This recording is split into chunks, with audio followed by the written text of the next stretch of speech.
I'm stuck in peak hour traffic, late for an important job interview, nervously looking at my phone as minutes tick away.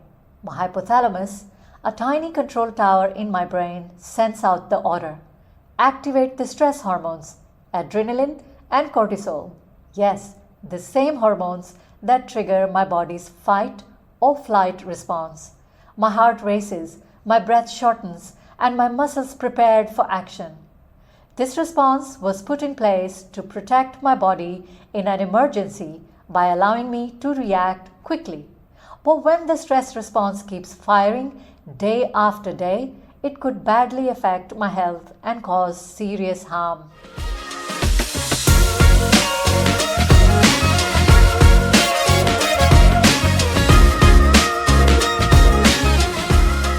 Hello, my name is Archana Mishra and welcome back to Wellbeing Central. As you may have gathered, in this episode, I'll discuss the topic of stress. This is a special episode because it's the one suggested by my audience, and it took me some time to do it. Some regular listeners may notice a long gap between the last episode, which was the topic of sleep, and this one. There were many reasons for the delay. I had a surgery and then needed to travel for some family commitments. But mainly, I wasn't sure if I could do justice to this topic. My first thought was that I do not experience stress much, and hence I would be unable to draw from personal experiences. And then I started reflecting and slowly realized that I did experience stress a lot before, and now I do not as much. So, what happened? And that gave me the necessary motivation to talk to you about stress today. All of us feel it at some point in our lives. Stress is how we react when we feel under pressure or threatened. It usually happens when we are in a situation that we don't feel we can manage or control. That's because it's a defense mechanism through which our body responds to any threat or pressure that can harm our well-being. This ability was an evolutionary necessity during our hunting-gathering days to keep us safe. But we still use it because we continue to face different types of stresses. The term stress first came into being in 1930s and then became a household name by the 1970s. It has now become so common that we casually say that we are stressed out when we feel agitated, frustrated, tired, or simply overwhelmed with something. So let's look more deeply into this also common human experience, shall we? What happens when we encounter stress? Our body goes through a complex process to help us deal with it. When we experience changes or challenges, or what we call stressors, our body produces physical and mental responses. For some, stress feels like their heart is about to explode out of their chest. For others, stress pops up on their skin as a rash or hair falling out more than usual. Actually, while I'm saying that, my hair has been falling a lot for the last couple of weeks. So there's something that I probably don't know about my stress. Stress responses help our body adjust to new situations. Stress can be positive, keeping us alert, motivated, and ready to avoid danger. For example, if I have an important test coming up, a stress response might help my body work harder and stay awake longer. But stress becomes a problem when stressors continue without relief or periods of relaxation. So, stress is a part of life, and sometimes we need it to get the necessary motivation to perform our best. But unmanaged or prolonged stress is not good. It can badly affect our body, which may then create more stress in our mind, and a vicious cycle starts. If left unmanaged, stress can cause many health problems such as muscle and joint pain, severe headaches, heartburn, rapid breathing, risk of heart attack, pounding heart, fertility problems, erectile dysfunction, increased depression, insomnia, weakened immune system, high blood pressure, high blood sugar, and many digestive issues. So that's quite a list, isn't it? Stressors or things that cause stress can also be positive or negative. For instance, getting a new job or losing a job can both cause stress. Other causes of stress may be an illness or death of a loved one, marriage, separation, or divorce, financial issues, moving into a new house, going on vacation, having a baby, or retiring. We might feel stressed because of one big event or situation in our life, or it might be a build-up of lots of smaller things. So, this might make it harder for us to identify what's making us feel stressed or to explain it to other people. Have you tried to just tell people that you're stressed out, but you're not able to explain it to them? Yeah, it could be that you are facing lots of smaller stresses all the time. When we experience stress, it can be as an individual. For example, I feel stressed out when I have lots of responsibilities and I'm struggling to manage. Sometimes I do bite more than I chew. I can also be stressed if I don't have enough work, activities, or change in my life, so boredom also stresses me out. I can experience stress as part of a group. For example, when my family is going through a difficult time due to bereavement, financial problems, or long periods of uncertainty. I can also experience stress as part of my community. For example, if I belong to a religious group that is experiencing discrimination in a certain place where I live, then that will be a constant source of stress. I can also experience stress as a member of society. Remember COVID? Now, it's important to note that if we feel stress as part of a bigger group, we may all experience it differently. Do you remember how differently people experienced COVID? This can happen even if the cause of our stress is the same. Hence, how we experience stress is the key to managing it. This continues to change as we grow more mature and see ourselves and the world differently. More on this later. So, stress is mainly of two types, acute and chronic. Acute stress happens within a few minutes to a few hours of an event. It lasts for a short period of time, usually less than a few weeks, and is very intense. I often experience acute stress in day-to-day life. For example, when I'm preparing for an important exam, getting ready for a public presentation, having an argument with a friend or family, trying to do a lot of work in a short amount of time, or experiencing little mishaps all at once, like running late for work, then getting stuck in traffic, and spilling hot tea all over myself. Trust me, this has happened to me. Acute stress can also happen after an upsetting or unexpected event. For example, I was quite stressed out for several days and weeks after the cancer diagnosis of a family member. I also remember being under stress when we went through a once-in-100 years flood while living in Brisbane. Chronic stress lasts for a long period of time or keeps coming back. So this is how it's different from acute stress.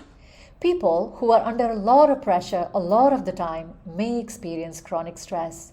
A friend of mine is always stressed out as her work demands managing constant emergencies.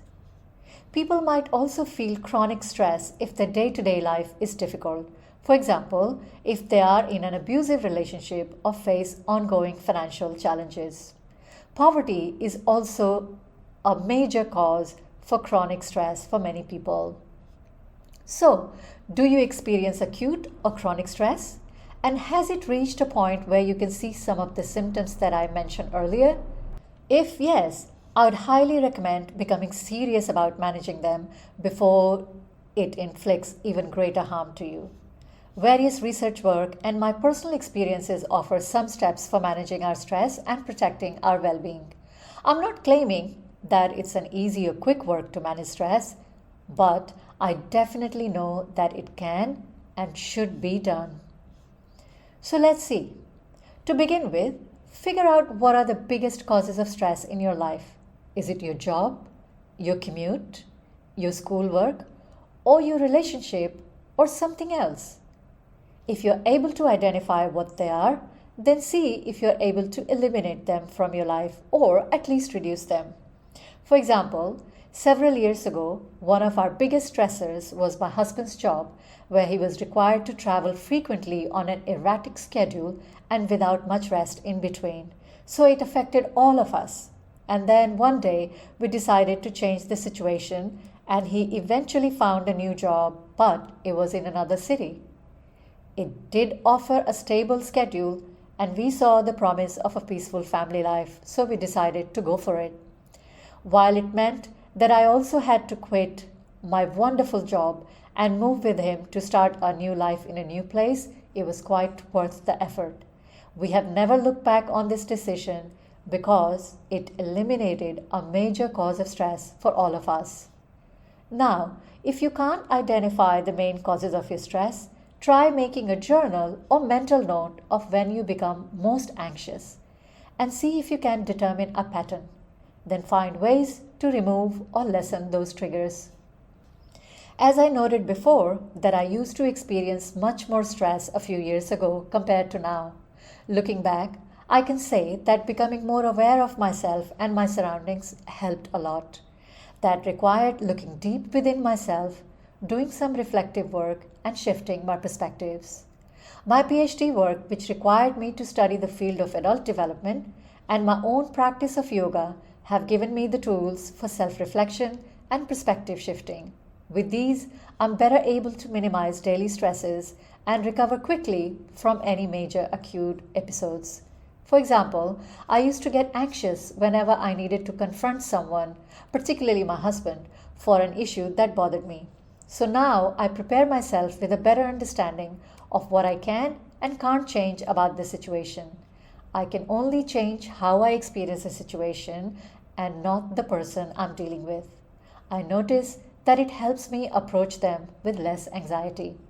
So, even if we can't avoid these situations, being prepared does help.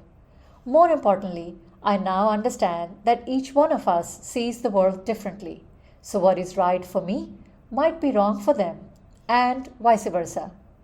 This shift in perspective has allowed me to manage my stress in a conflict or confrontational situation to a great extent. Another constant source of stress can be when our expectations are not met by people or situations. I have learned to minimize my expectations from people. I believe that people are not responsible for meeting my expectations, and this has had a huge impact on how I experience and manage relationships. So, in short, if I were to give an example, I see this as a seesaw of our challenges and our capacity. So, we can either increase our capacity or decrease our challenges to then feel the optimum sense of well-being and minimize our stress. And one of the ways to increase our capacity is this perspective shifting that I talked about. Now, this is not everything, but it's a big help. Now, let's look at another example. We can feel stressed out from the fact that we have a certain expectation of how life should be, but life shows itself differently in reality. So, I try to see things as they are and not as I would like it to be.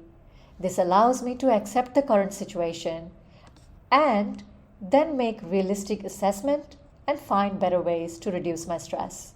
For example, if my boss doesn't like me or they are not giving me the promotion that is due to me, I can either stress about this situation, wanting my boss to like me and to give me that promotion, or I can just see the situation as it is and accept that they don't like me and most likely they'll never give me this promotion. So the moment I see this situation as is, then only I can see that, oh, maybe I need to change my job or the department and move on from this stressful situation. Now, I do acknowledge that this may not be as easy as I make it sound like for everyone. This example, though, is mainly to demonstrate that sometimes looking at a situation as it is does allow for clarity and solution. Our ability to manage stress is also seen as a resilience.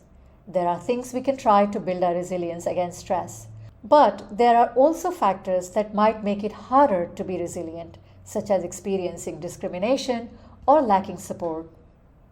So we need to just think about people who are living under stress just to try to assess if they're being discriminated or if they don't have support, and that can help a lot. Research shows that having a good support network can help to build resilience and make stress easier to manage. For example, support from friends and family, workmates, or if you're a student, then student union and peer groups can be very useful. I have been lucky to be able to count on friends, family, and colleagues who listen to me without judgment. And I also make sure to do it for them whenever they need me. There are quite a few things that we can do for ourselves and manage stress on a daily basis, and also be better prepared when something unexpected happens. First of all, we really need to be kind to ourselves. It's easier said than done. We are generally quite harsh on ourselves. But let's try to see if we can change it. Because learning to be kinder to ourselves can help with how we feel in different situations. I try to take breaks in my day for things I enjoy, like going for a short walk in the bush whenever I can. I also reward myself for my small, tiny achievements even. For example, I make myself a nice dark hot chocolate. Different people do it different ways, but it's important to be kind to ourselves and reward ourselves. I try to find time to relax. This might feel hard if I can't do anything to stop a situation that is making me stressed. But when I allow myself a short break, it really helps with how I feel. For example, I simply sit down with my eyes closed and count 1 to 60, or sometimes in reverse, 60 to 1. And then I feel better prepared to face whatever the situation is presenting itself. Now, developing interest and hobbies also help a lot. Spending time on things we enjoy could help distract us from a stressful situation. I have noticed my older daughter, who used to face a lot of stress and anxiety, she used to knit a lot, write in her journal, paint, or sing. And I have been impressed by how she has always managed her stress, even though sometimes it felt like it was becoming overwhelming. But if stress is making you feel lonely or isolated, shared hobbies can also be a good way to meet new people. I have seen a lot of people huddling together in a knitting club or a stitching club, and they find that it's a really very good way to relieve their stress. For me, I'm not a knitter and I stitch only in private, but I can see how we can enjoy time together, having some shared hobbies and getting some relief from our stress. For me, though, spending time in nature is the best way to reduce stress and improve my well-being. I try to go for a walk in a green space. Taking care of my indoor plants or spending some time with animals really brings me joy. It also helps to accept that I cannot control everything. And very importantly, learning to say no to additional responsibilities when I'm too busy or stressed. For me, this is a newly acquired skill, and I'm very thankful for that. Very, very importantly, getting enough sleep, staying physically active, and each one of us have our own favorite physical activity. Pick any of that, be regular, be consistent, and eating a balanced diet makes stress easier to manage. And I would say out of the three, sleep, physical activity, and balanced diet, please prioritize sleep. Although stress can sometimes make these things difficult to look after, but I have found that even small changes can make a big difference. I have discussed well-being in episode 1. It gives you an overall idea of what well-being is, how many components of well-being there are, and how we need to constantly balance all of them. Our growth and maturity episode is number 2, and sleep is episode number 8. Please listen to these 3 episodes for a comprehensive understanding of how and why we need to manage our overall well-being and how it keeps changing as we grow and mature. So the work never ends. There is no destination. It's a journey that we have to keep making until we are in this world. In short, we can't avoid stress, But we can stop it from becoming overwhelming by practicing some daily stress relief strategies. However, if you are experiencing a lot of stress, or if you have felt stressed for a long time, and if your feelings of stress are affecting your physical and mental health, then you should see your primary healthcare practitioner. Stress is subjective and cannot be measured with tests. Only the person experiencing it can determine whether it's present and how severe it feels.